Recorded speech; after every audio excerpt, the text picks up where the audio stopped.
Voilà, bonjour à tous. Margarita Tapias et moi-même, Marcos Cono, nous sommes tous les deux membres du comité exécutif RD Conseil. On est très heureux de vous accueillir dans le cadre de cette conférence ici.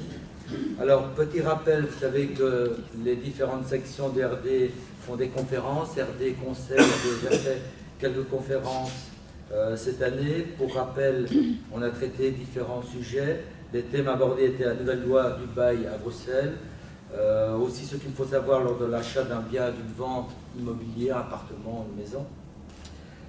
Toutes ces conférences, tous ces PowerPoint, vous pouvez les retrouver sur notre site RD Conseil, pour ceux que ça intéresse. On a aussi l'intention d'organiser des tables rondes sur deux sujets qui tiennent beaucoup à cœur à nos collègues. Les thèmes sont les cohabitants légaux, les pas mariés, et aussi sur la fiscalité immobilière indirecte. Donc, ça concerne les droits d'enregistrement lors de l'acquisition d'un bien immobilier, des donations aux enfants ou éventuellement des enfants qui gardent la nue propriété. Il y a aussi le thème de la TVA pour savoir quand elle s'applique lors de l'achat d'un bien immobilier.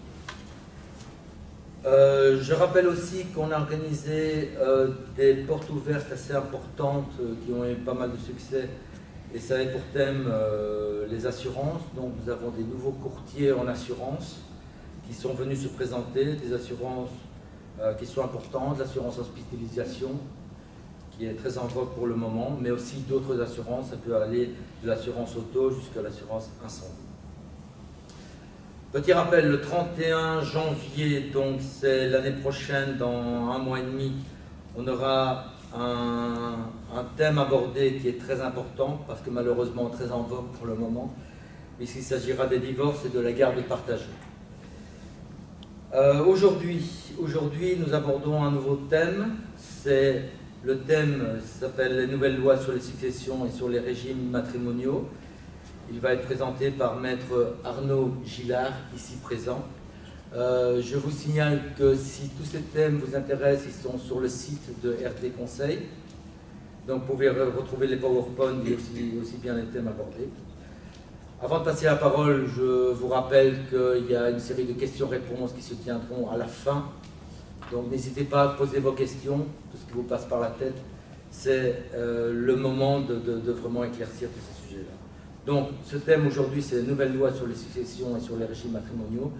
Et je passe la parole à Maître Arnaud Gillard. Merci beaucoup, bonjour à tous. Oui, donc l'essentiel de ce dont je vais parler, c'est la nouvelle loi sur les successions et je ferai une petite incise à la fin sur la manière dont on peut utiliser la nouvelle loi sur les régimes matrimoniaux dans le cadre d'une succession. Et ce dont je vous parle aujourd'hui, c'est ce qui existe en droit belge. C'est le droit belge qui vous est soit imposé, soit ouvert lorsque vous êtes résident en Belgique, selon les choix que vous pouvez faire en vertu du règlement succession que je suis déjà venu expliquer ici, que je viendrai peut-être réexpliquer à un autre moment, mais donc ça n'est pas totalement le sujet ici, même si c'est un sujet que je maîtrise si vous avez une ou l'autre question, mais l'essentiel ici est de dire, en juillet juillet 2017, donc juillet de l'année précédente, il y a eu une grande réforme du droit des successions en droit belge. Okay. Ah, ça marche mieux? Oui, ça marche beaucoup mieux. Il y a eu une grande réforme, mais là ça marche très fort surtout, une grande réforme du droit des successions en droit belge, sachant que le droit civil et le droit procédural belge sont en train de subir une véritable révolution, ou en tout cas recodification, parce que notre ministre de la Justice, Koen Geens, que certains connaissent peut-être, a de grandes ambitions réformatrices. Son surnom au sein du gouvernement, c'est Napoléon. C'est-à-dire qu'il veut recodifier, c'est pas une mauvaise idée, on a des codes qui sont pour certains assez anciens et qui ne ressemblaient plus à grand-chose, mais donc tout change. En droit belge de base, le droit des obligations, la loi est en train d'être votée pour l'instant. En droit de la famille, ce qui concerne les régimes matrimoniaux et les successions, ça a été voté il y a 1 an et demi et il y a 6 mois. Donc toute cette procédure est grandement remise en place et réorganisée, avec toute une série de petits changements et toute une série de gros changements. Ce que je vais vous faire ce matin, c'est un peu un pot pourri des nouveautés en matière de droit des successions, je ne peux pas analyser complètement la loi, on n'a pas 6 heures, et je ne peux pas analyser complètement tout ce qui est possible en droit belge pour organiser la succession, parce qu'il y a tellement de possibilités différentes que c'est réellement du sur-mesure. Par contre, ce que je vais faire, c'est donc un panel de questions qui me paraissent intéressantes et qui me paraissent utiles à connaître, parce que c'est devenu possible avec la nouvelle loi. Attendez, voilà, c'est plus joli comme ça. Avec la nouvelle loi. Et donc, je vais me concentrer vraiment sur tous ces éléments-là. Je vais me concentrer sur ces éléments dans l'ordre suivant, c'est-à-dire, dans un premier temps, la notion de réserve. Pour ceux qui connaissent le droit civil et le droit civil continental, vous savez qu'on ne peut pas léguer tout ce qu'on veut à qui on veut. Il y a une partie qui est réservée à ses héritiers. Cette partie réservée, ça a changé. La manière dont on le calcule et le montant de cette partie réservée a changé. La manière dont on le calcule, c'est le deuxième point, donc le rapport des libéralités. C'est comment on prend en compte les donations pendant votre vie. Il y a une grande nouveauté qui est qu'on peut beaucoup plus facilement organiser sa succession avec ses héritiers déjà pendant sa vie. C'est ce qu'on appelle les pactes sur succession future, et je vous en dirai un mot également.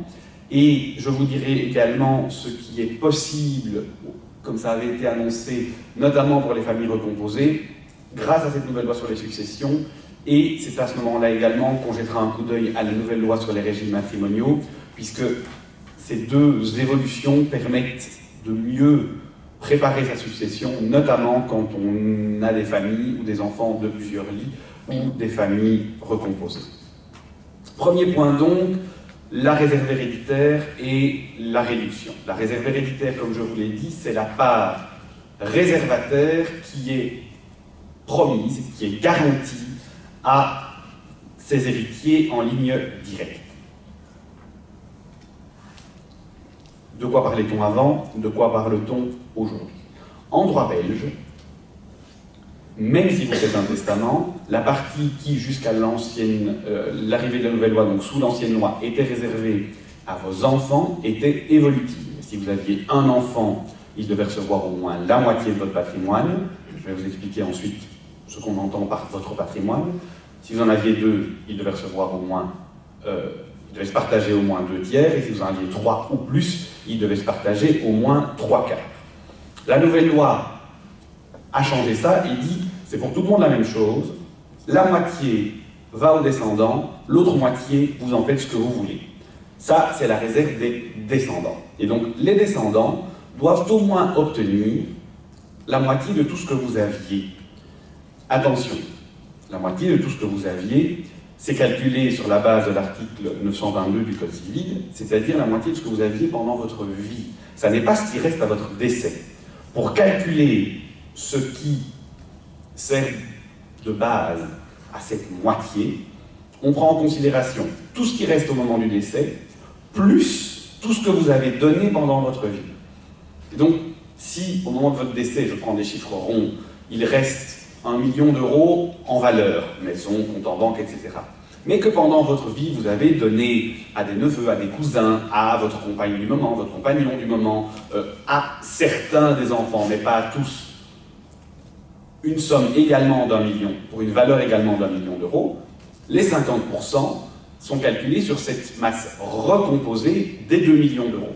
Donc on remet dans un grand pot tout ce qui a été donné pendant la vie de la personne qui est décédée.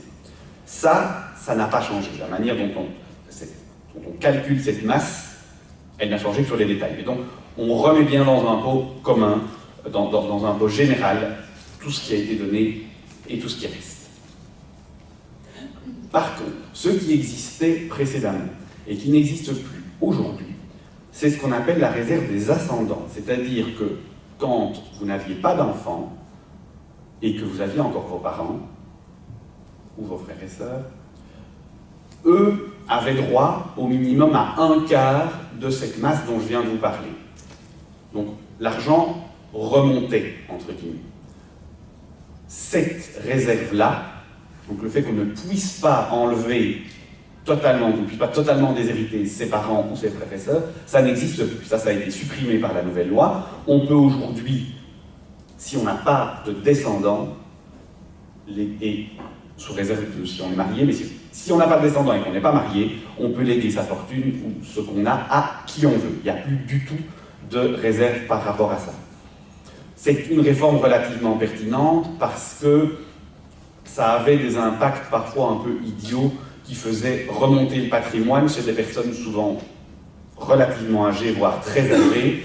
Et donc, dans un pays où la taxation est ce qu'on connaît en Belgique, c'est-à-dire élevée, on taxait 2 fois pour remonter, et puis 1 ou 2 ans plus tard pour redescendre, ce qui était parfaitement, fiscalement totalement stupide, très intéressant pour l'État, mais totalement stupide, et même souvent civilement stupide, puisqu'en fin de vie, s'il y a un gros patrimoine familial, les personnes de la génération précédente n'avaient pas besoin que cet argent remonte chez elles. Et donc ça a été modifié, et je crois que c'est une réforme qui correspond très, très fort à l'air du temps et à la réalité sociologique actuelle. Ça, c'était la première réserve, c'est la réserve en propriété pour les descendants et plus de réserve pour les ascendants. La deuxième réserve, c'est la réserve du conjoint survivant. Lorsqu'on est marié, on ne peut pas totalement déshériter son conjoint. Ce conjoint a, et c'est maintenu sous certaines modifications, droit à une double réserve qui s'additionne, c'est-à-dire en réalité qu'il a droit à la plus large des deux. Il a droit, en tout cas, à la moitié en usufruit sur toute la valeur de la masse dont je vous ai parlé tout à l'heure, mes 2 millions tout à l'heure, il a droit en usufruit à la moitié, donc usufruit sur une valeur d'1 million, mais aussi, même si ça vaut plus que ça, et ça vaut souvent plus que ça, en tout cas dans la classe moyenne, il a droit à l'usufruit sur la totalité de la dernière résidence conjugale.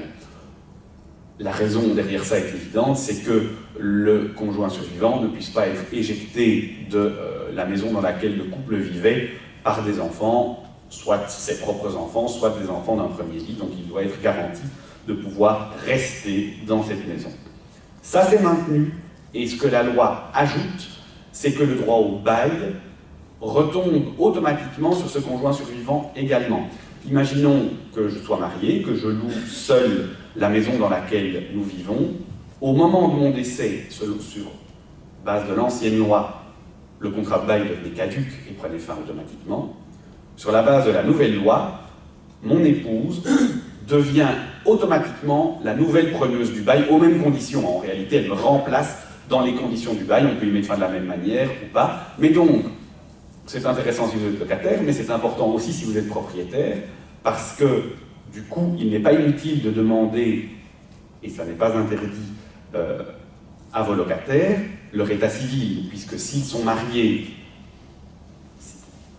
ce contrat de bail se continuera sur la tête de leur conjoint, sans que vous puissiez y mettre fin autrement que vous n'auriez mis fin au premier contrat de bail.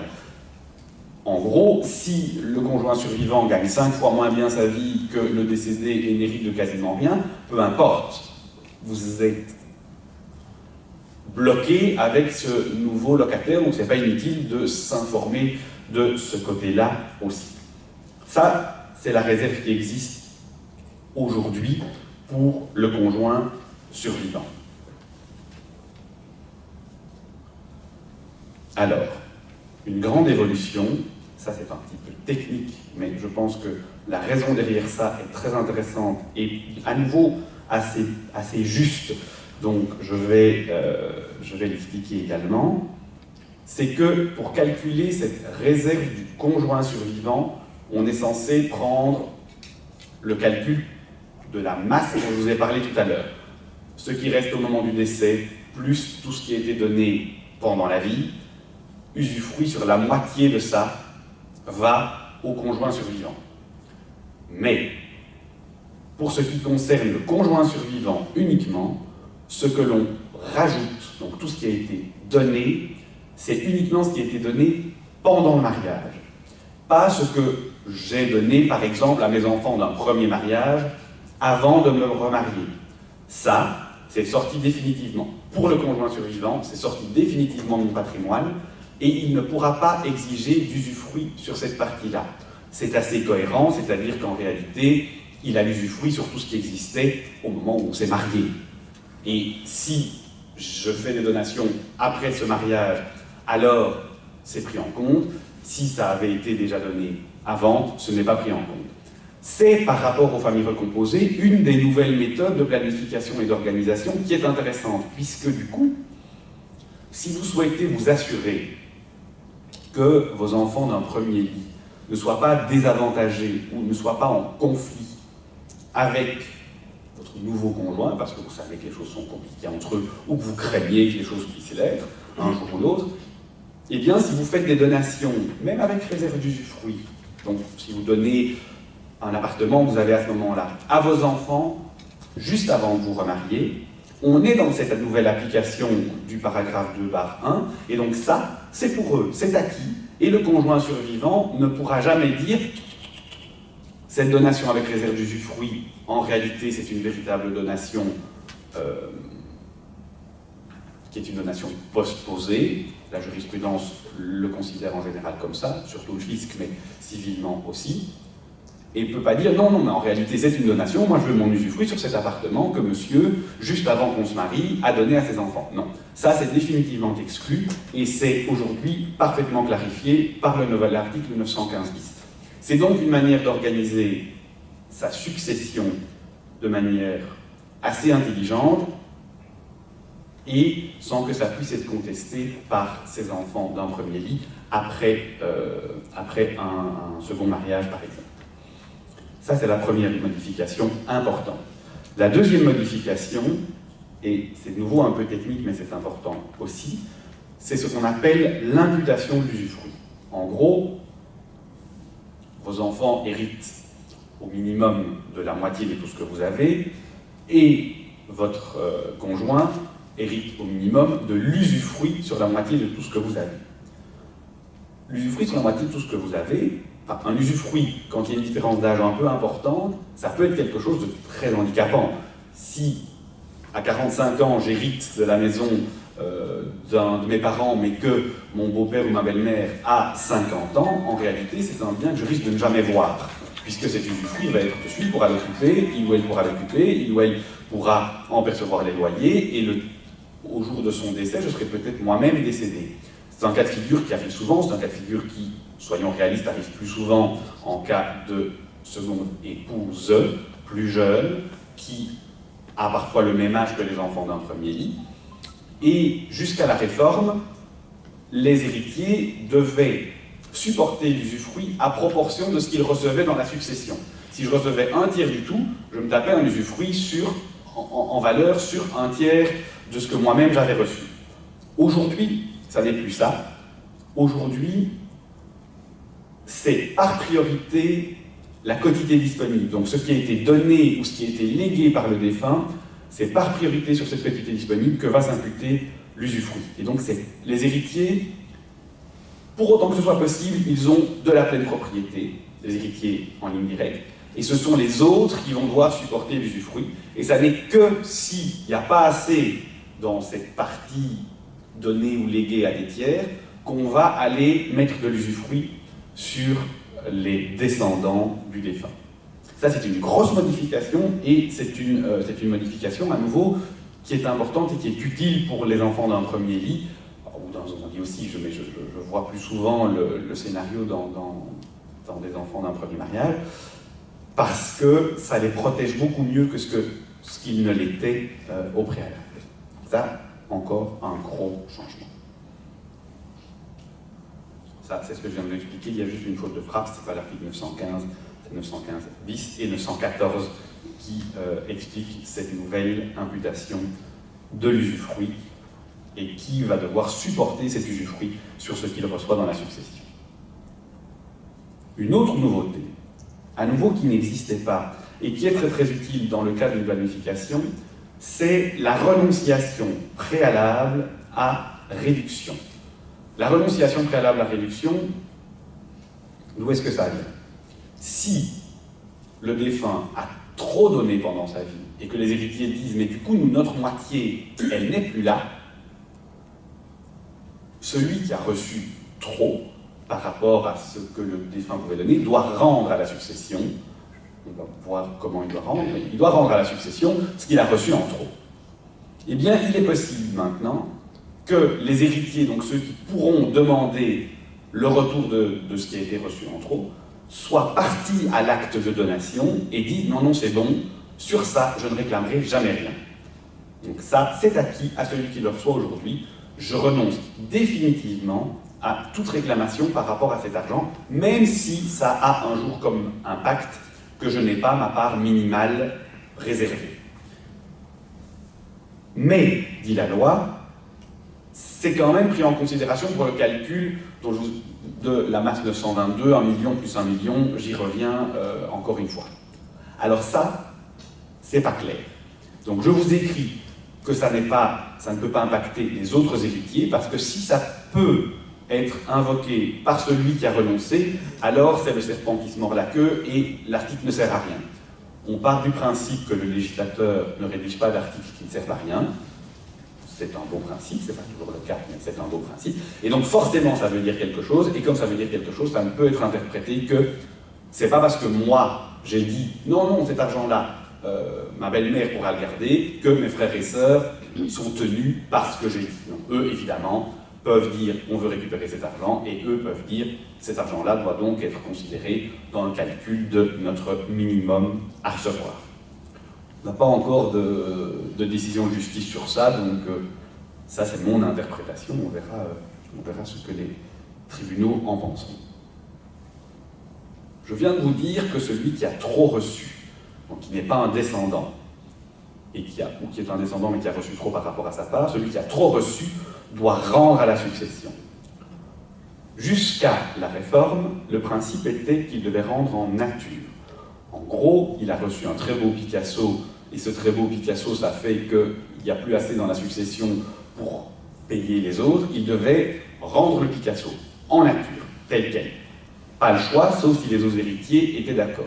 Même chose avec un immeuble, même chose avec des actions, ce qui parfois posait de grosses difficultés par rapport à la valorisation de ces biens. Le Picasso, ça monte, les actions, ça ne monte pas toujours. Donc ça pouvait poser des difficultés dans les calculs. Aujourd'hui, c'est terminé. De toute façon, ce qui a été donné est donné, et celui qui a reçu doit simplement indemniser. Donc, il a une dette, la succession a une créance, mais il n'a plus d'obligation de rendre. Mon Picasso, je peux le garder, le problème c'est que je dois en payer la contre-valeur, en tout cas, ce que j'ai reçu en trop en valeur par rapport à ce Picasso, à la succession, mais en argent, plus en nature. Ça c'est quand même par contre quelque chose d'assez rassurant pour les gens qui reçoivent, parce que, et je garde mon exemple du Picasso, j'ai ce Picasso, j'ai des difficultés financières, je me dis je vais le vendre, et puis l'utiliser, enfin je vais le vendre. Si je ne suis pas certain qu'il sera un jour à moi, cette vente, il y avait des méthodes de compensation, mais ça risque de poser problème par rapport à la valorisation. Aujourd'hui, ça n'est plus le cas, et vous allez voir comment on valorise ces donations. Ça a changé, mais donc je ne dois plus le rendre, je dois juste payer sa contre-valeur à la succession. Sa contre-valeur, qu'est-ce que ça veut dire? Eh bien, je vais vous prendre un petit exemple, parce que c'est ce qui arrivait quand même régulièrement dans les familles et qui posait de grosses difficultés au moment des liquidations des successions. Sous l'ancienne loi, un papa a un peu de liquidité et un peu d'immobilier. Et il a 2 enfants. Au moment où ses enfants s'installent, il donne à sa fille une maison qui est dans son patrimoine qui vaut 200 000 €, et il donne à son fils 200 000 € en liquidité, parce qu'il n'avait qu'une seule maison, mais qu'il avait des liquidités, argent avec lequel ce fils lui-même va ensuite acheter une maison.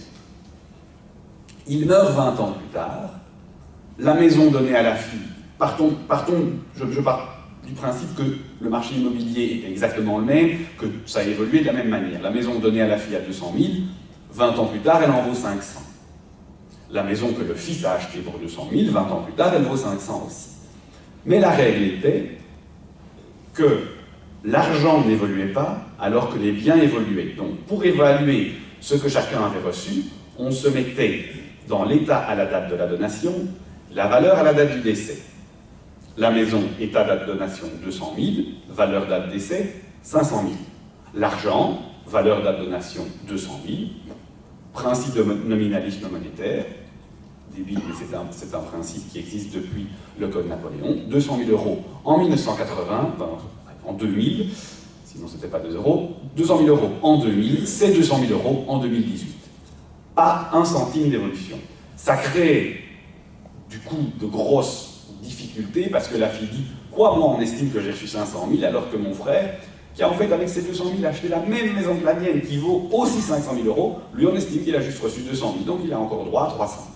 C'est parfaitement injuste. Et c'était très régulièrement le cas.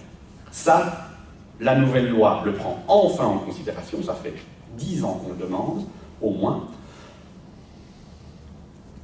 et la valorisation est corrigée. On prend les donations, état et valeur à la date de la donation, et on indexe, c'est tout. Donc, dans mon cas, 200 000 euros pour la maison de madame au moment où elle la reçoit, 200 000 euros pour le frère au moment où il le reçoit, on prend l'index de la donation, on prend l'index du jour du décès, on recalcule, et donc l'évolution est exactement la même, on a simplement indexé la valeur. Tout suit ce chemin-là. Donc,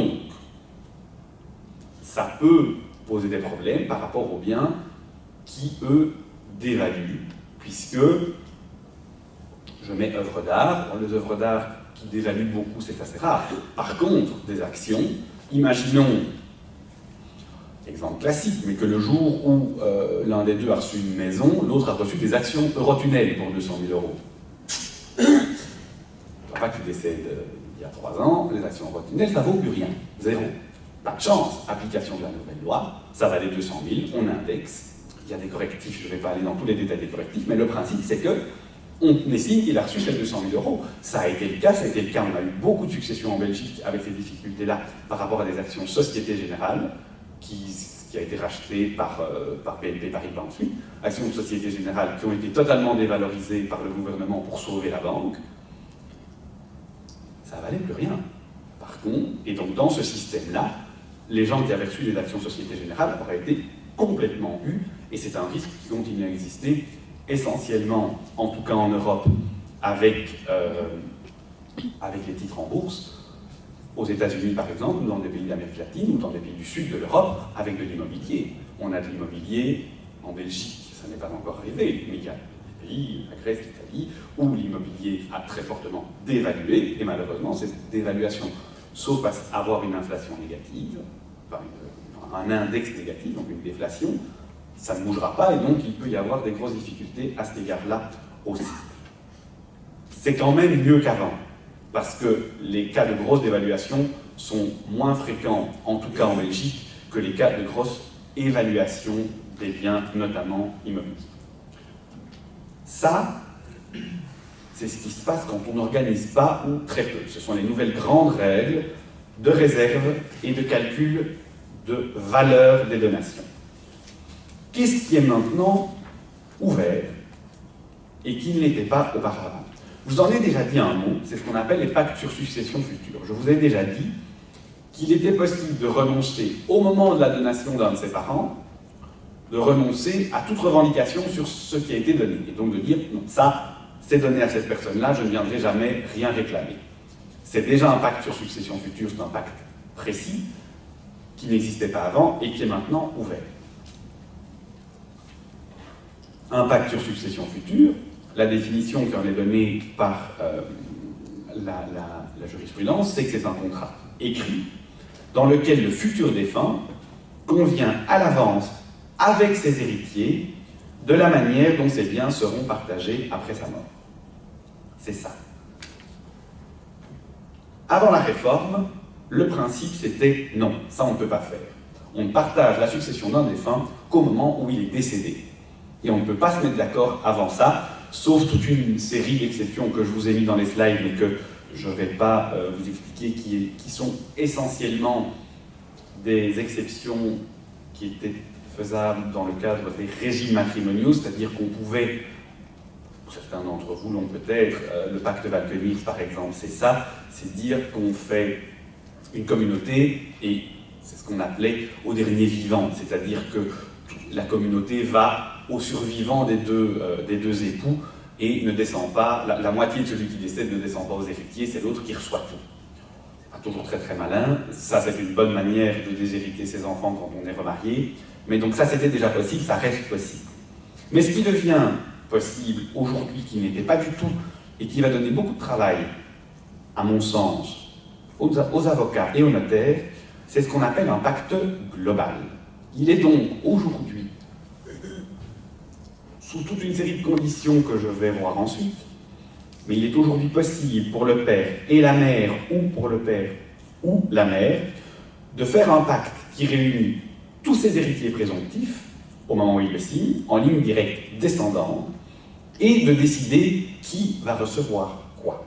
En gros, on se met autour d'une table avec tous les enfants et on dit, allez, dans tout le patrimoine, comment est-ce qu'on va partager ça? On se met d'accord aujourd'hui, comme ça, le jour où je décède, vous n'allez pas vous disputer sur ça, vous vous serez mis d'accord aujourd'hui et tout le monde s'y tiendra.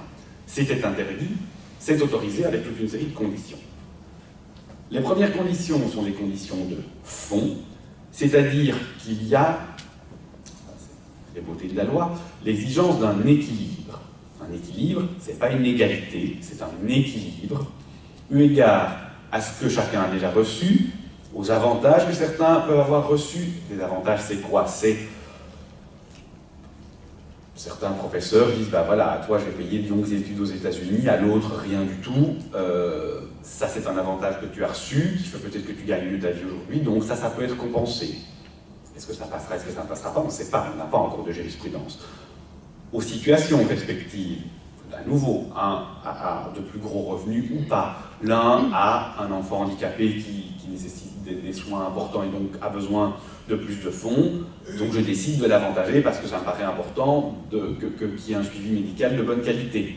Tout ça sont des bonnes raisons liées aux situations, tout ça peut être pris en considération, mais pour que l'acte tienne la route et ne puisse pas être contesté ensuite, il est important, et on va le voir, que tout ça se fasse de la manière la plus claire possible et la plus ouverte possible.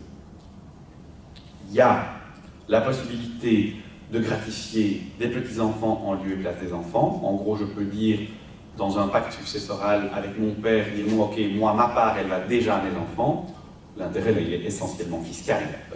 Il est qu'on saute un étage, et donc les petits-enfants reçoivent immédiatement, et que les petits-enfants, par rapport à un testament, ne sont pas considérés comme des tiers, et donc cette partie-là, c'est pas de la quotité disponible, c'est pas quelqu'un d'autre qui reçoit, c'est à ma place, même si je suis toujours vivant, je dis ok, ça ira directement à mes enfants, et c'est pris sur ma part à moi. Évidemment, le fait qu'on signe un tel pacte, ça veut dire qu'on renonce à toute action en réduction, donc on ne va pas après aller dire oui mais machin il a reçu beaucoup plus, donc je veux récupérer ma part sur ce qu'il a reçu, c'est évidemment ça l'intérêt de l'accord.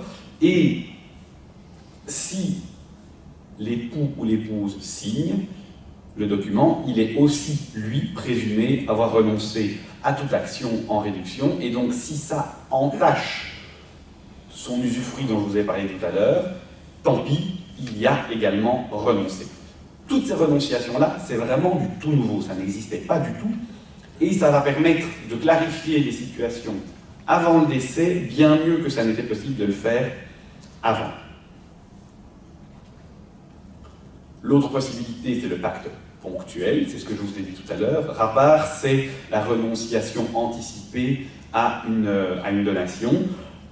Et donc, c'est la renonciation à tout rapport pour cette donation. Et il y a un deuxième point par rapport à une insolvabilité que vous direz, qui est quelque chose d'assez pointu, mais qui est que, en gros, on ne peut pas aller réclamer des fausses... Dire cette dette-là, c'est une fausse dette, en réalité c'est une donation, et donc je veux qu'on la considère comme une donation. Ça, ce sont les deux choses qui sont possibles. Comment mettons en place ce pacte sur succession future qui va vraiment être la nouvelle, à mon avis, le nouveau bel outil que les notaires et les avocats vont pouvoir utiliser. Tout d'abord, ça va de soi, mais ça va encore mieux en le disant, on ne peut pas faire un pacte sur d'autres successions que la sienne propre.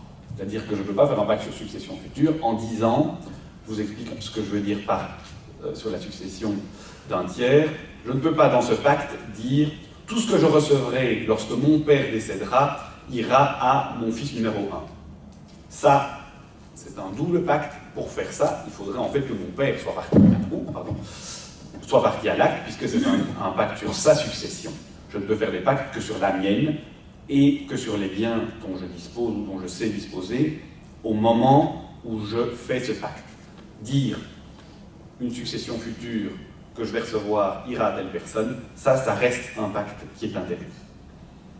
Pas de pacte non plus sur ce qu'on appelle l'option héréditaire, c'est-à-dire qu'on ne peut pas dire voilà comment on partagera la succession, et du coup, tout le monde est obligé de l'accepter, cette succession. Non.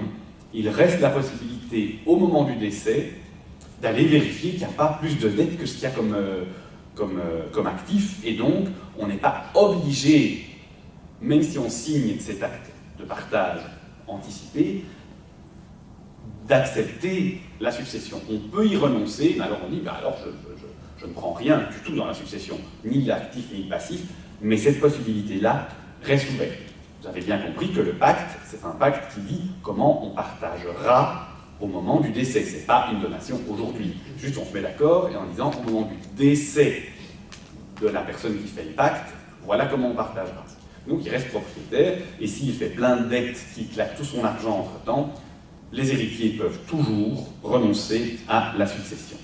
Les 3 points qui suivent, je vous en fais grâce parce qu'ils sont très techniques, mais je finis sur ce pacte sur succession future, qui est que, comme je viens de vous le dire, il n'emporte pas acceptation de la succession, premier point, et il s'impose aux héritiers des personnes qui ont signé ce pacte. C'est-à-dire que si j'ai signé un pacte avec mon père en disant, voilà, à ton décès, j'accepte de recevoir telle maison plus une somme de X, mes enfants sont tenus par ce pacte. Ils ne peuvent pas après dire, ah non, mais ça c'est notre père qui a signé, nous on n'est pas du tout d'accord, on veut notre part réservataire, il n'y a pas du tout assez, etc.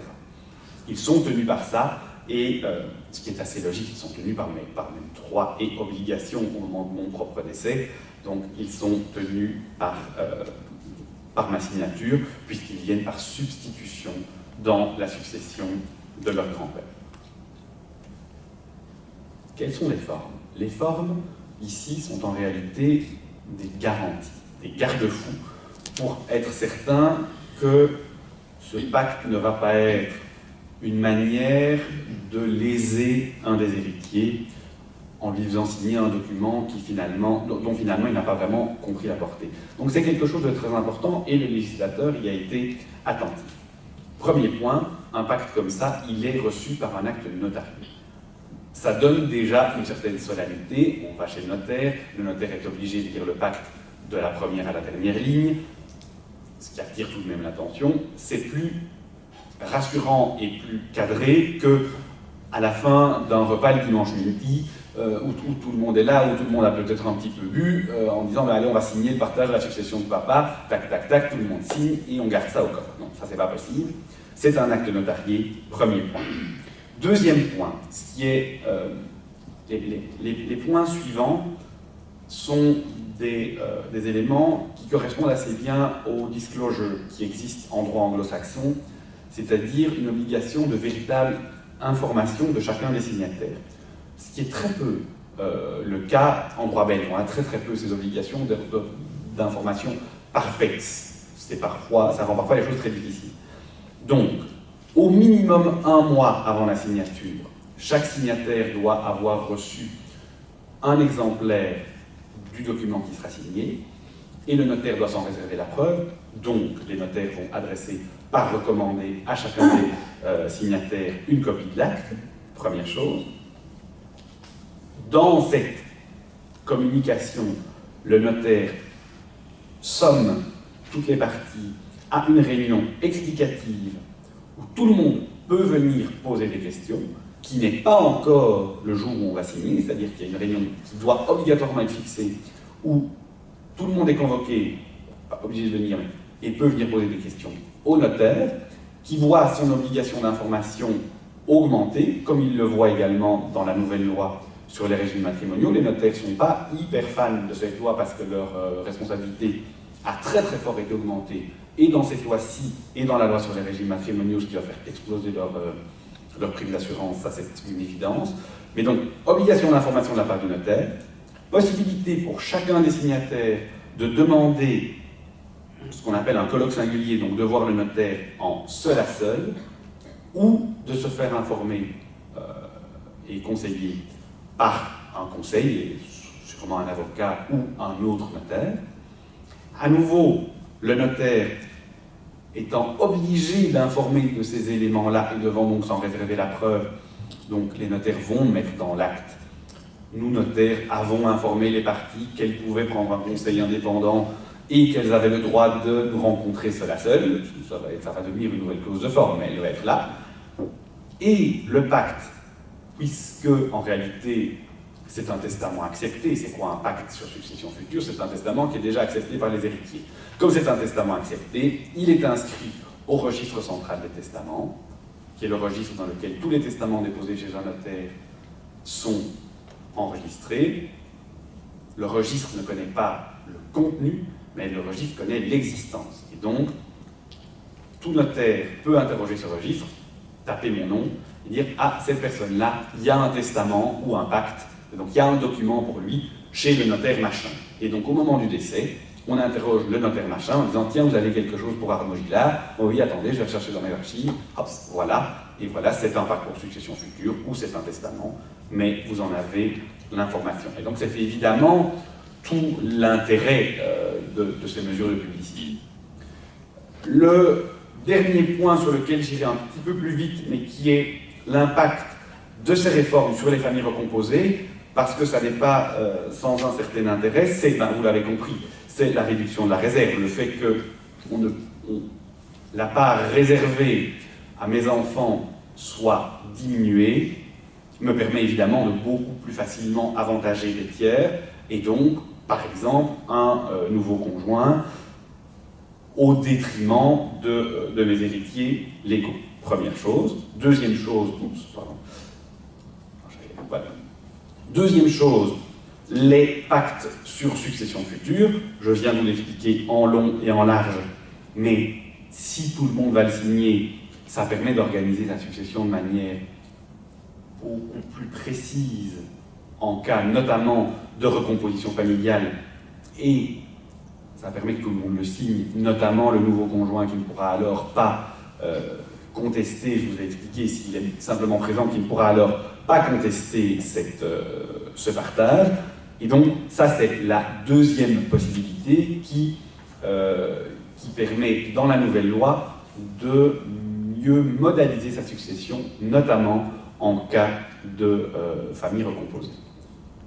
Ce qui est également utile pour la planification, notamment à nouveau dans le cadre des familles recomposées, c'est la réforme des régimes matrimoniaux. Je ne vous fais pas tout un cours sur les nouveaux régimes matrimoniaux, mais il faut savoir qu'il y a une grande nouveauté qui est la formalisation du régime de participation aux acquêts. Les personnes parmi vous qui sont d'origine allemande ou autrichienne ou française, où il est plus souvent formalisé, en Allemagne c'est le régime légal, en France c'est un régime contractuel qui est très souvent utilisé. En Belgique, on n'avait pas de règles par rapport à cette participation aux acquêts. Qu'est-ce que c'est une participation aux acquêts? C'est pendant le mariage, on vit comme si on était séparés de biens, chacun ses affaires, mais à la fin du mariage, on fait les comptes, on regarde ce qu'on avait au début du mariage, on regarde ce qu'on a à la fin du mariage, et le boni des deux côtés, ou le boni et le malus, se compense, on regarde ce qu'il y a comme boni, et ce boni-là, il est partagé en deux parts égales. À la grosse louche, hein, c'est un peu plus compliqué que ça, mais à la grosse louche, participation aux acquêts, c'est ça. Or, ça, c'est la possibilité d'un rééquilibrage au moment de la liquidation, et qui permet en fait de faire de la communauté de biens sans le dire. C'est-à-dire que, sans être totalement hypocrite, on peut dire mais j'ai signé une séparation de biens, et donc rassurer ses héritiers légaux.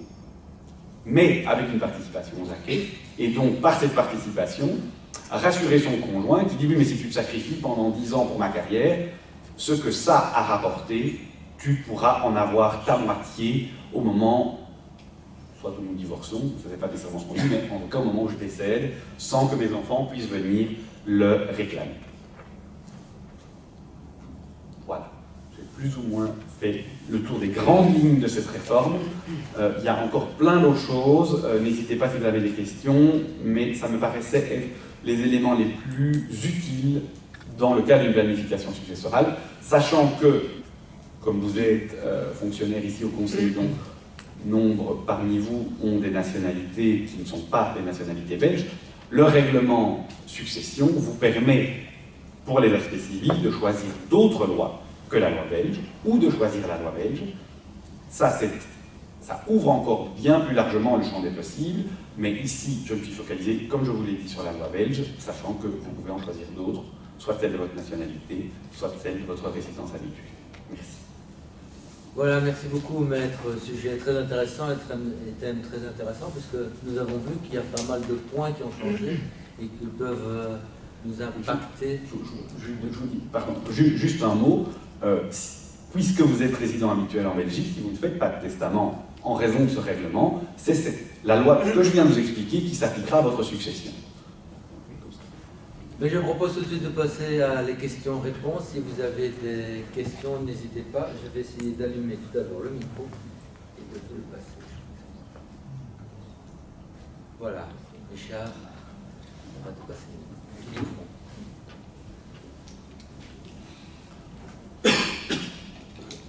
Merci. Vous avez parlé des réformes. Je suis venu 12 minutes plus tard, donc je m'en excuse. Vous avez brièvement mentionné, pendant votre exposé, une possibilité qui reste dans ma tête depuis longtemps, pour les époux, d'arranger la succession pendant la vie de deux. C'est-à-dire, si je décède, je ne veux pas décéder bientôt, mais si ça arrive, tout va à mon épouse. Oui. Est-ce que vous pourriez très brièvement rappeler ce cas de figure? Alors, ça, ce cas, donc, c'est pas tout à fait tout va à mon épouse. Il y a deux possibilités. C'est-à-dire que ce dont j'ai parlé, c'est ce qu'on appelle une attribution de la communauté. C'est lorsque des époux sont mariés en communauté de biens, pas en séparation, il est possible, dans le contrat de mariage, de communauté, donc ça n'est pas automatique, donc il faut pour ça un contrat de mariage, mais dans le contrat de mariage, de dire tout ce qui est dans cette communauté ira aux survivants des deux époux. C'est faisable aussi avec une société d'accueil, mais par contre, ce qui est dans cette communauté, c'est l'argent qui est gagné par les deux parties pendant le mariage, ou à partir du moment où on passe en communauté. Si aujourd'hui vous êtes marié en séparation de biens et que vous passez en communauté de biens, cette communauté elle ne commence à exister qu'aujourd'hui, et donc il n'y aura dans cette communauté que ce que vous gagnez à partir d'aujourd'hui.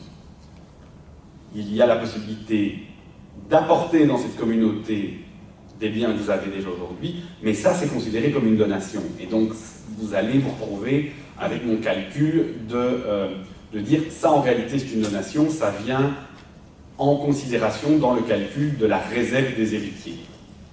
L'intérêt de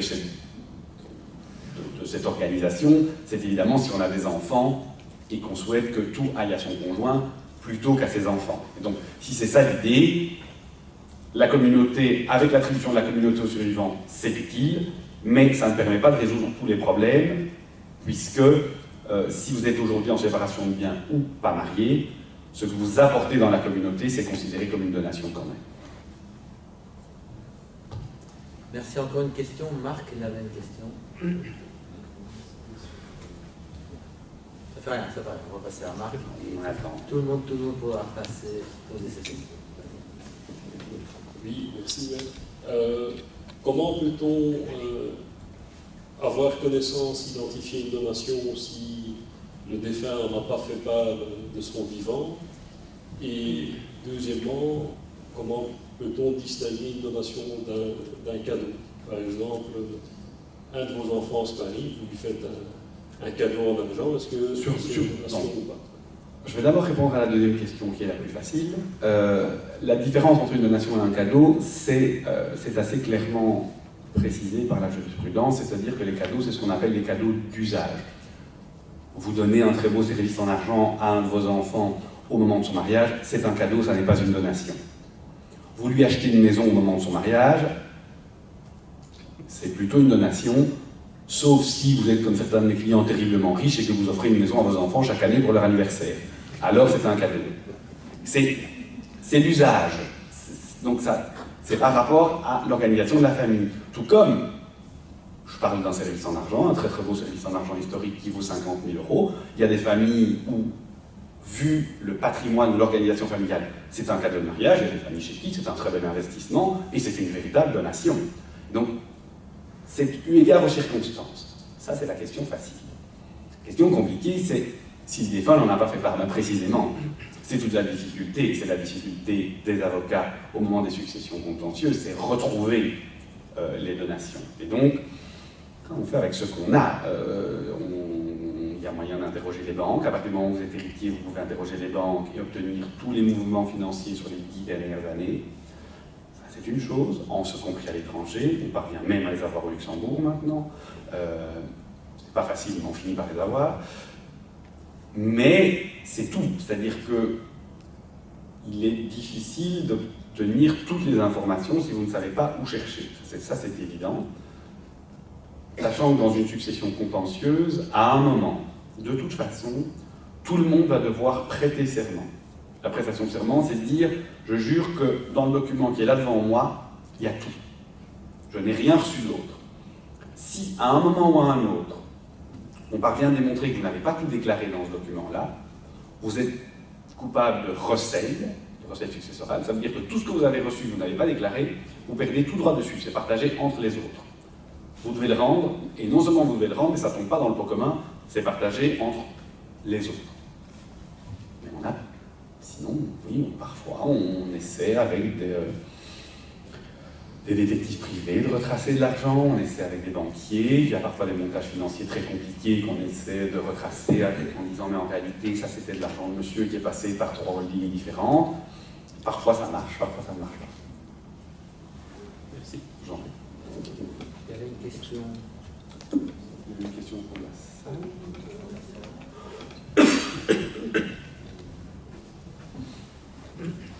Bonjour.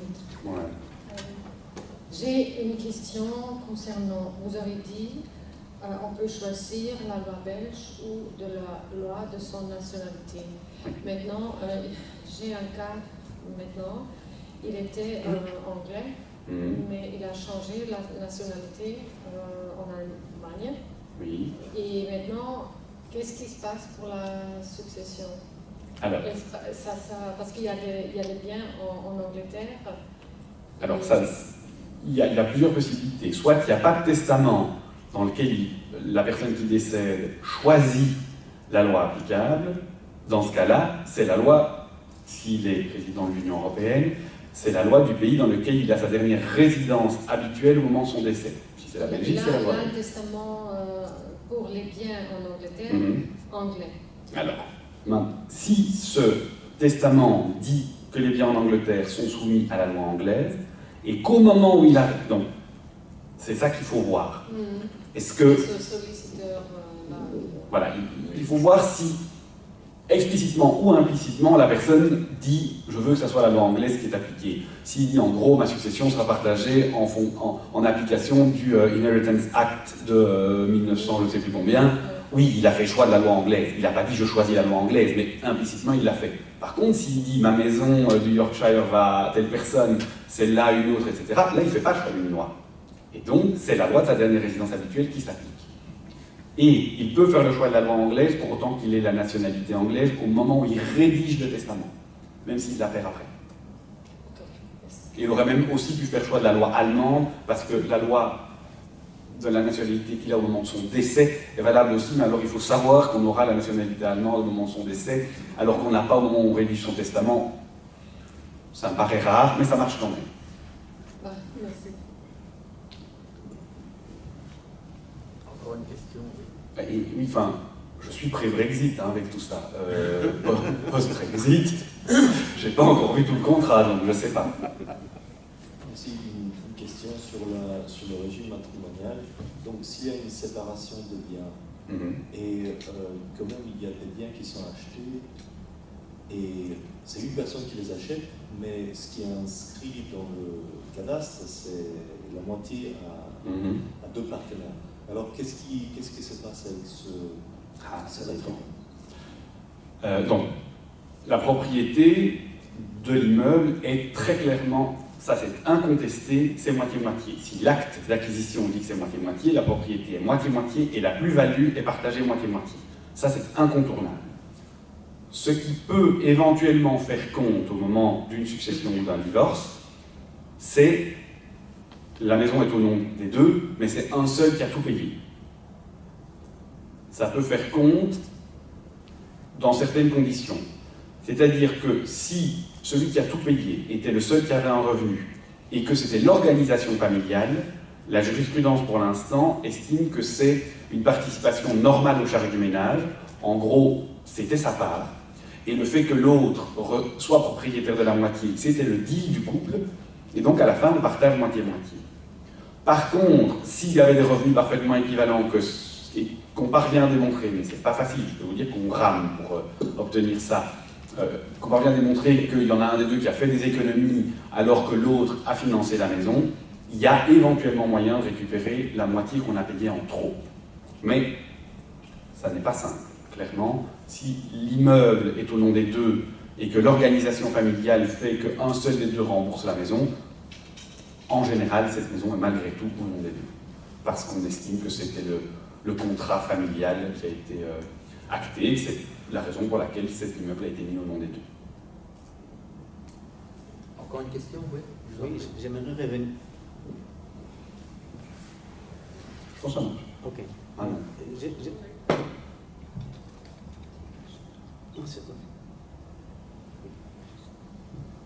Merci. J'aimerais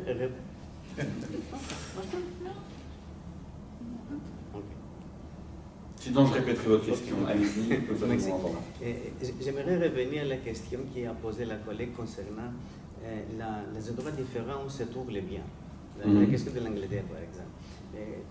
Nous sommes des fonctionnaires qui ont des biens ici, même au pays d'origine. Parlons des biens immobiliers, par exemple. J'ai une maison ici, j'ai une autre maison à mon pays d'origine. Et la question la plus pratique qui se pose pour nous, c'est la question plutôt fiscale. Parce qu'en effet, les héritiers vont payer des taxes par la suite. Qu'est-ce qui va passer dans ces cas-là où les biens se trouvent à des pays différents? Parce qu'il est possible que les pays d'origine imposent des taxes locales. Qu'est-ce qui va passer au début de l'application des lois fiscales? La question, je ne sais pas si tout le monde l'a entendu, mais donc c'est en cas d'immeuble en Belgique et dans le pays d'origine, hein, pour parler pratiquement, sur les aspects fiscaux, que se passe-t-il? Ce qui se passe sur les aspects fiscaux, c'est que ce n'est pas du tout intéressant. Puisque si vous êtes... Donc, il y a plusieurs étapes. Un, vous êtes toujours fonctionnaire en poste, en place. Vous avez toujours votre statut de fonctionnaire. Alors, grâce à votre statut, grâce au statut, vous bénéficiez de l'avantage d'être considéré comme résident fiscal dans votre pays d'engagement. Ça marche aussi pour le décès. Tant que vous êtes fonctionnaire, vous restez fictivement résident fiscal du lieu de votre engagement. Une fois que vous êtes retraité, le décès c'est quand même plus souvent une fois qu'on est retraité, là, vous ne bénéficiez plus de cette fiction fiscale et vous devenez résident belge. À ce moment-là, effectivement, la Belgique va taxer vos biens planétaires, sauf dans les pays avec lesquels la Belgique a une convention de prévention de double imposition, il n'y en a quasiment aucun. 2. France et Portugal, si je ne m'abuse. Suède. Très peu. La plupart, il n'y en a pas. Donc, dans la plupart des cas, vous risquez de payer deux fois de l'impôt. De payer deux fois, absolument. Puisque, et vous êtes sans doute bien passé pour le savoir, il est quasiment impossible d'avoir des règlements européens fiscaux. Les États membres ne parviennent pas à se mettre d'accord. Ce qui serait cohérent, c'est qu'on ait la même règle, et donc dire, ben, c'est le lieu où la personne décède, où on paye ses impôts, en ce compris ses droits de succession. Mais ça, les pays où la taxation est élevée disent, mais vous êtes fous, quoi. S'ils font ça, ils vont tous aller se domicilier au Portugal, où il n'y a pas de droit de succession en ligne directe, et puis nous, on ne verra plus un centime sur ces immeubles-là. Donc, il n'y a pas moyen de résoudre ce problème-là, et malheureusement, sauf pour les pays avec lesquels, les rares pays pour lesquels il y a une prévention de la double imposition, vous risquez d'être imposé 2 fois. Si le pays local dit « Ah non, mais moi j'impose les immeubles qui sont sur mon territoire ».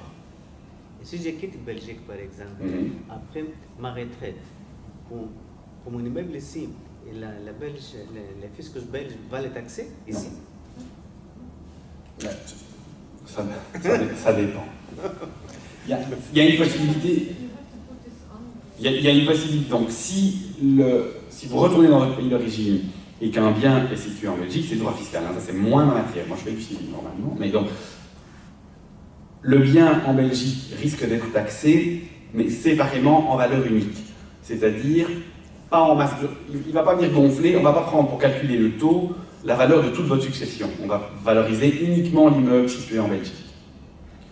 C'est déjà un avantage, mais effectivement, il risque d'être taxé. Oui, exactement. L'immeuble risque d'être taxé 2 fois. Si c'est un risque que vous avez, il est beaucoup plus économique Il faut le vendre là. de vendre et de garder les liquidités. Parce que les liquidités, elles, sont taxées au lieu de votre décès. Les liquidités, ça vous suit.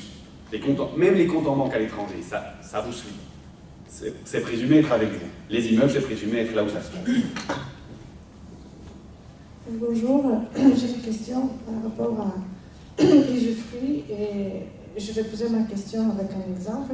Admettons qu'il y a un mariage, deuxième mariage, et monsieur ou madame est déjà propriétaire d'une maison qui devient domicile conjugal.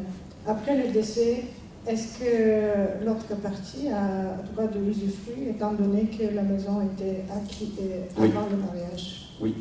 Et est-ce que c'est le même cas avec toutes les autres propriétés? Non, unique donc. Le conjoint a droit à l'usufruit sur la moitié de tout le patrimoine et au moins la résidence conjugale. Donc la résidence conjugale, c'est certain, et les autres propriétés jusqu'à ce qu'on arrive à la moitié de la valeur du tout. Donc, je vous prends un exemple, il y a la maison dans laquelle ils vivent vaut 500 000 €, mais il y a 2 maisons de vacances qui valent 250 000 € chacune, comme ça c'est plus facile. Et bien, on a donc une valeur totale d'1 million. L'usufruit sur la maison suffit pour avoir un usufruit sur 500 000. Par contre, si la maison vaut 300 000 € et que les 2 maisons de vacances valent chacune 350 000, alors la personne est censée, le survivant doit avoir un usufruit sur la moitié du tout, ça reste 500 000 €. Donc il a son usufruit sur la maison, 300 000, et l'usufruit sur 200 000 de valeur sur un des 2 autres immeubles. Donc on va prendre un pourcentage de valeur sur un des 2 immeubles, qui, alors soit on le valorise, on lui paye, soit il reste usufruitier, il a X% des loyers qui rentrent pendant tout ce temps-là. Et même si ces maisons de vacances étaient acquises avant le mariage? Oui, ça c'est l'usufruit sur les biens, peu importe d'où ils viennent. L'usufruit, il appartient au conjoint survivant. La moitié sur la totalité du patrimoine, c'est le minimum que le conjoint survivant doit avoir. Et à son décès à lui, ça va aux héritiers évidemment, hein, donc ça va aux enfants, mais ça appartient bien au conjoint survivant. Ok, merci. Oui, merci. Alors c'est vraiment en lien avec ce que vous vient de dire. C'était juste si vous pouviez confirmer qu'avec un mariage en application de la loi Falkenier, justement, on a une flexibilité sur le pourcentage de la réserve au conjoint survivant. Oui, c'est-à-dire que vous avez la possibilité de lui attribuer plus ou moins de la communauté. Ça ne marche qu'en communauté. Hein. De mémoire. Donc ça ne marche qu'avec un contrat de mariage en communauté de biens. De mémoire. Il faudrait que je relise exactement le pacte Valkeniers. Mais de mémoire, ça ne fonctionne. Mais donc ça permet de modaliser ce que reçoit le conjoint survivant. Effectivement, c'est ça l'objectif de la loi Valkeniers. Mais ça permet d'augmenter, pas tellement diminuer. J'ai pas entendu ça. Mais On peut faire les deux. Et que c'était justement M. Valquenier qui a fait ça, parce que comme c'était son 8e mariage, il ne pas laissé 50% à sa nouvelle épouse. ça, c'est la modélisation. Je vous avoue que je ne suis pas un grand spécialiste du pacte Valquenier, donc je ne vais pas répondre plus loin là-dessus parce que je risque de dire des bêtises. Que se passe-t-il avec l'héritage du conjoint survivant lorsque ce conjoint survivant est atteint de démence et ne peut plus faire connaître ses volontés, enfin n'a pas pris des dispositions avant d'être atteint de démence? Alors, donc on est bien d'accord, conjoint survivant, donc monsieur, enfin, je dis, hein, monsieur en bonne santé mentale, madame atteinte de démence, monsieur décède, madame devient donc usufruitière soit de la moitié, soit de tout le patrimoine de monsieur.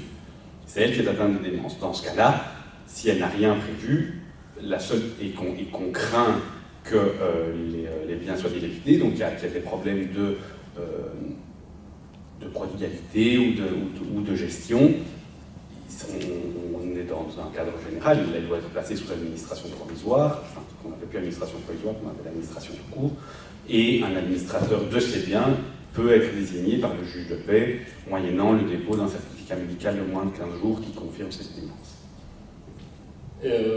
À ce moment-là, est-ce que les descendants de la personne atteinte de démence pourraient demander à l'administrateur de vendre un bien sur lequel elle a l'usufruit pour payer des soins médicaux? Oui. Mais l'administrateur doit préalablement se faire autoriser par le juge de paix, mais si c'est justifié, il obtiendra l'autorisation du juge de paix, sans trop de difficulté. Merci. Je vous en prie. Encore une question peut-être? Les dons manuels, vous n'en avez pas parlé. Et Non. je voulais savoir aussi, les petits-enfants, Ça n'a pas à changé. partir de quel âge ils peuvent être propriétaires en Belgique? Alors, les enfants peuvent être propriétaires à partir de leur naissance, ça, il n'y a aucun problème. Simplement, pour tout acte les concernant, ils sont représentés légalement par leurs deux parents, qui sont présumés être d'accord sur le sort des biens. Donc, si vous voulez donner une maison à un petit enfant, il faut que les parents l'acceptent. Ouais. Donc il faut l'autorisation des parents. Donc il faut l'autorisation des parents. Oui. Et les dons manuels en Belgique, ça marche comment? Don manuel, c'est un don de la main à la main. Le seul intérêt, c'est qu'ils ne sont pas taxés si vous ne décédez pas dans les 3 ans qui suivent le don manuel. Mais il faut pouvoir s'en réserver la preuve, et donc pour s'en réserver la preuve, il faut quand même essayer d'avoir un acte d'acceptation qui a date certaine. Le vieux classique, c'est la lettre pilier, donc on envoie une lettre de remerciement sur une feuille qu'on plie en enveloppe, comme ça le cachet est à la fois sur la feuille. Voilà. Et donc ça a date certaine, et donc on sait qu'à cette date-là, en tout cas, l'argent était passé d'une main à une autre. Et ça, l'État ne peut pas revenir dessus, ou il peut revenir dessus? Non. Après 3 ans, l'État ne peut pas revenir dessus. Avant 3 ans, ça vient gonfler la masse. Ça ne vient plus dans la masse. Pardon? Ça ne vient plus dans la masse. Exactement. Pas celle dont je vous ai parlé. Hein. Celle dont je vous ai parlé, c'est la masse pour savoir qui reçoit quoi. La masse qui reçoit quoi, c'est toute la vie. Il n'y a pas de 3 ans. Les 3 ans, c'est le fisc, uniquement. Donc, le fisc ne peut pas revenir dessus après 3 ans. La masse 922, donc la masse pour savoir qui doit au minimum recevoir combien, ça, il n'y a pas de limite dans le temps, c'est toute la vie. Le don manuel avec des frais de 3% chez un notaire, c'est immédiat. Oui, ah oui, donc, mais ça, c'est pas un don manuel, en fait. Le don de liquidité chez un notaire enregistré à 3%, ça, c'est une donation enregistrée. Les donations enregistrées, c'est effet immédiat. Vous donnez aujourd'hui, vous mourrez demain, c'est sorti de votre patrimoine, c'est plus jamais taxé. Ça, en fait, si vous avez la maison dont on a parlé tout à l'heure, celle qui est dans un autre pays qui risque d'être taxée 2 fois, eh ben, le plus efficace, c'est ça. C'est vous la vendez et vous la donnez à vos héritiers ou à quelqu'un d'autre, à 3%, à 5% ou à 7%, 5,5, 7,7, selon la région dans laquelle vous vivez.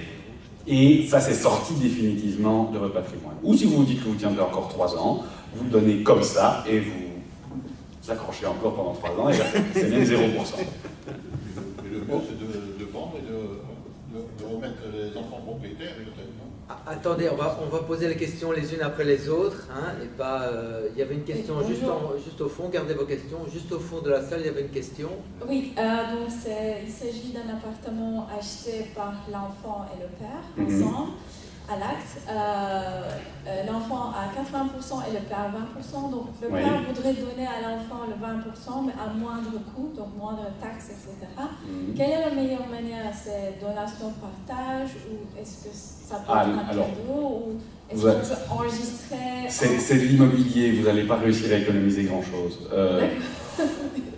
On va payer, vous allez payer les droits, soit d'enregistrement si on fait une donation, soit de succession si on fait le partage, là ce sera taxé au moment du décès. Oui. Mais sur ces 20%, malheureusement l'immobilier c'est ce qui permet le plus difficilement les transmissions à moindre coût. Le plus intelligent c'est alors ce qu'on appelle les donations par tranche, donc vous donnez dans les 20% des petits bouts qui n'atteignent pas, de mémoire 75 000 €, mais c'est de mémoire, donc ça faut que je vérifie, qui n'atteignent pas le montant trop taxé, donc vous donnez tous les 3 ans des montants enregistrés au plus bas taux possible. Donc étalé dans le temps. Étalé dans le temps. Tous les 3 ans, c'est la même chose que pour le don manuel en fait. Tous les 3 ans, le fisc oublie tout. Et donc, si vous donnez aujourd'hui un morceau d'immeuble à vos enfants, 100 000 €, c'est taxé à un certain taux.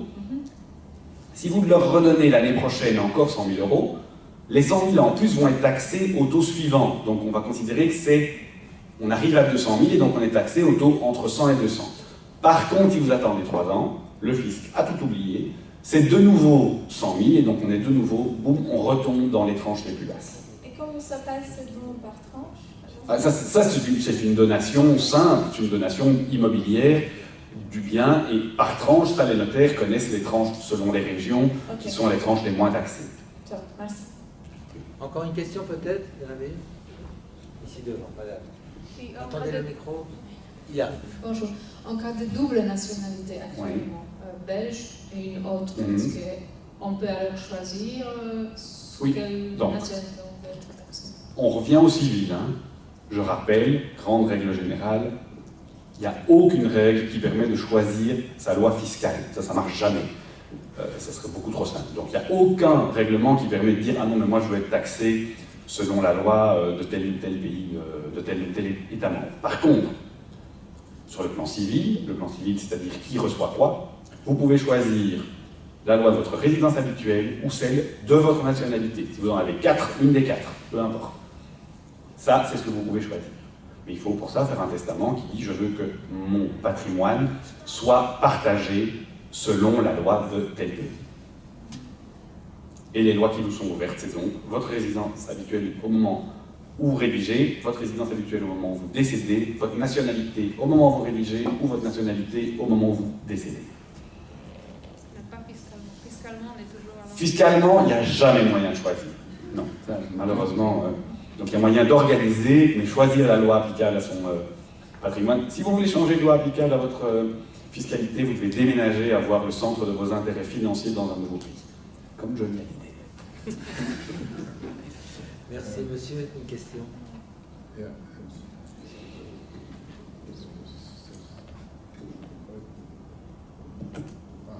Merci. Moi, je suis danois, je dois dire que je crois que la législation belge en la matière est beaucoup plus compliquée que notre législation danemark. Ça, c'est le jour. Mais je voulais demander une question. Si on a un cas où on a un couple marié qui habite ici en Belgique, ils sont retraités tous les deux, et ensuite le mari, par exemple, va s'installer dans un autre pays, par exemple le Danemark. Je ne dis pas que c'est l'intention de le faire. Non, j'entends. Mais dans ce cas-là, ce n'est pas une question de divorce ou de séparation, c'est simplement une question qu'un des deux a envie d'être dans un autre pays. Alors, qu'est-ce qui se passe par rapport aux règles? Parce que alors, la personne au Danemark réside au Danemark et applique normalement les règles là-bas. Mais la femme qui reste ici est sous la loi ici, je suppose. Donc oui, mais ça dépend de la loi pour quoi. Donc la loi pour le partage de la succession, donc si la personne qui retourne décède là-bas, la loi qui sera applicable s'il n'y a pas de testament, ce sera la loi danoise pour le partage. Qui reçoit quoi? Pour toutes les autres choses, ça peut être des critères différents. Pour le divorce, il y a toute une série de critères qui sont prévus par le règlement de Bruxelles bis. Pour les contrats de mariage aussi, pas par le même règlement, mais par le règlement régime matrimoniaux. Donc ça dépend des matières. Chaque matière a ses critères de rattachement en compétences et en loi applicable. Mais pour la succession, la loi applicable sera la loi de la dernière résidence habituelle du défunt, sauf s'il y a un testament dit autre chose. Okay. Encore une question?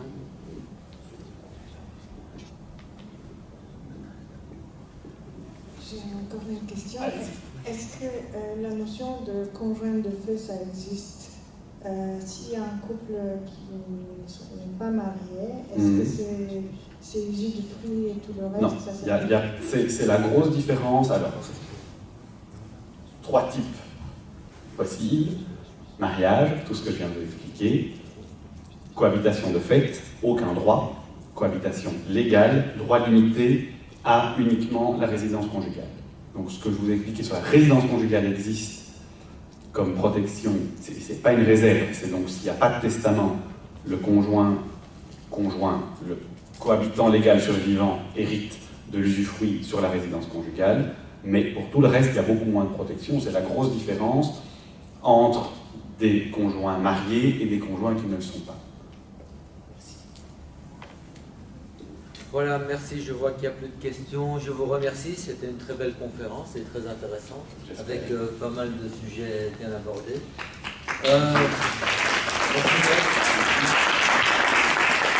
Je rappelle que si vous avez encore des questions, si vous voulez avoir les slides de la conférence, n'hésitez pas à nous envoyer un email, RD Conseil, on est toujours là. Merci. Je voudrais ajouter qu'on va l'envoyer à toutes les sections RD, et eux, ils vont les diffuser dans chaque institution, dans les slides et l'enregistrement. Merci.